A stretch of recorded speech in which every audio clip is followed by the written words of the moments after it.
У фае киевского конгресс-центра шматлюдно. Для собравшихся тут подея, что отбудется праз паўгадзіны не менш значная за нядаўні саммит у Брюсселе. Первая программа трансграничного супрацоўніцтва усходняга партнерства Беларусь-Украина даст магчымасць реализовать идеи, якія дапамогуць людям по абодва бакі мяжы.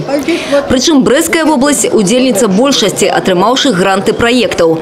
Да прыкладу, областный центр садзейнічання малому бизнесу разом с украинскими партнерами займется реабилитацией инвалидов. Канистерапия – это такое мероприятие, это лечение людей с помощью животных. У нас в Бресте и в Брестской области такого нет. Мы контактировали с минчанами, там есть такое. Мы хотим, чтобы в Бресте, в Брестской области сделать не хуже такой центр, а может быть и лучше. В университете имя Пушкина хутка з'явится профориентационный центр. Для студенческой молодежи. Это могут быть старшеклассники, которые стоят перед проблемой выбора, и мы сможем квалифицированно им помочь. А студенты получат возможность научиться планировать, грамотно планировать развитие своей профессиональной карьеры. Сумесный проект Волынской областной аграрной консультативной службы и Столинского центра сельского развития допоможет дробным фермерам помежных регионов. Мы решили, что очень важно дать людям возможность объединиться и зарабатывать больше, чтобы они могли себе облегчить процесс закупки каких-то материалов, химикатов, саженцев или чего-то другого. Вместе пробовать продавать, создавая большие партии, которые обеспечат более высокую цену. Створение пояса стабильности на мяжи Евросоюза и СНД – мета усходняга партнерства. Тому, каб мець шансы на атрыманне гранта, трэба перш за ўсё доказать корыстность реализации своей идеи для іншых.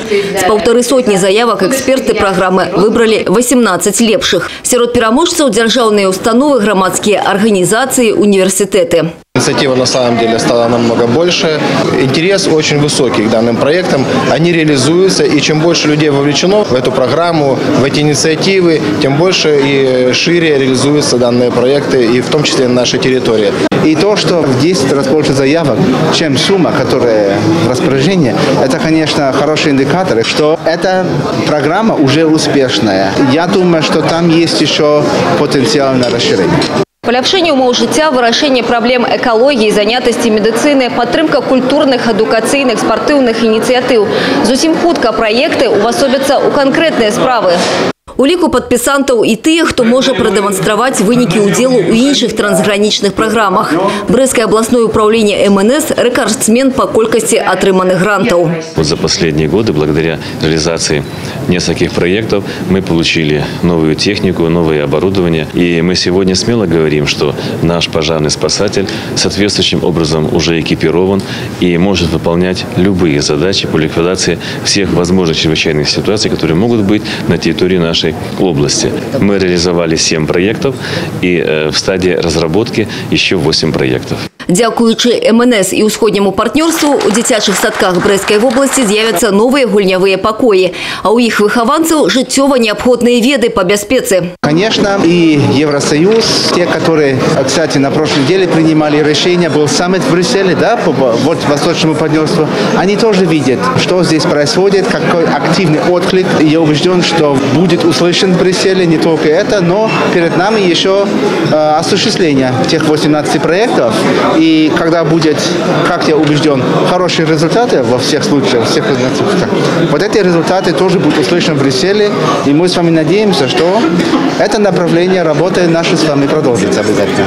После подписания грантовых контрактов удзельники программы отправились на уступные тренинги. Тут яны атрымаюць необходные веды для якостной реализации своих проектов.